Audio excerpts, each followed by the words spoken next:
As the cold begins, Kremlin regime even increases number of massive rocket attack. The main aim of these attacks is the critical infrastructure of Ukraine, but residents' buildings often get damaged too.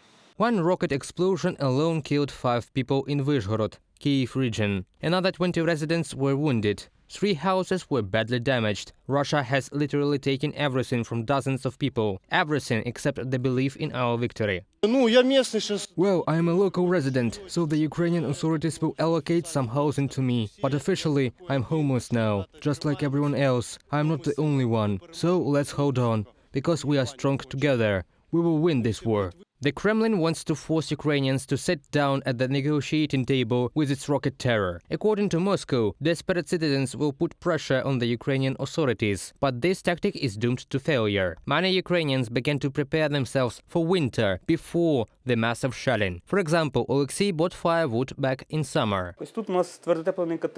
Here we have a solid fuel boiler. It works with wood. Now it's functioning. The boiler warms up this tank, accumulator. We've got heat, and the pump is stretching from it. Holds heat and water throughout the house. Alexei has electricity, heat and water at home even during emergency shutdowns. Now the man is advising other Ukrainians on how to prepare their homes for the winter. The first and the most important thing, I guess, is a generator. It is needed to have a more stable and long-term source of energy. And then you will have to buy battery packs with an inverter to be able to recharge your devices. This is some kind of independence at a cheaper solution. You will not have to drive the generator all day.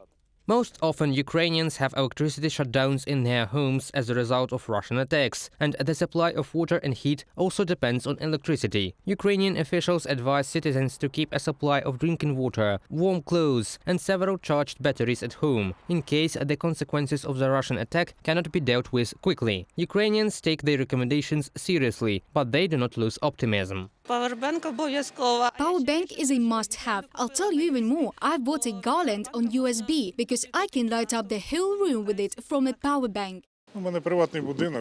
I have a private house. I have prepared pellets, firewood and a diesel generator. We will defeat everyone, but no one can defeat us. I'm preparing for winter with a positive attitude. 4,000 special invincibility points have also been installed throughout Ukraine in case of a complete blackout. It can accept up to 400 people at the same time. There will be heat, water and electricity in those points. The businesses have also launched a similar initiative.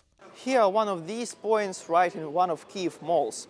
Even during power outages, the electricity will remain here. So every person can come here, warm up and recharge their phone. Such rechargers are opened in 70 building supermarkets throughout the country. The network itself emphasizes that such mutual assistance between business, the state and citizens says a lot about Ukrainians as a nation. I think that it is very important that businesses get involved in this assistance in such a difficult period, and so that people feel this helping hand that business gives. Why? Because businesses have a little more options in general. For example, big, powerful generators that are difficult for ordinary citizens to buy. We understand this, so many shopping centers and businesses are reducing their electricity consumption. But thanks to this reduction, we can give a share of this energy to people.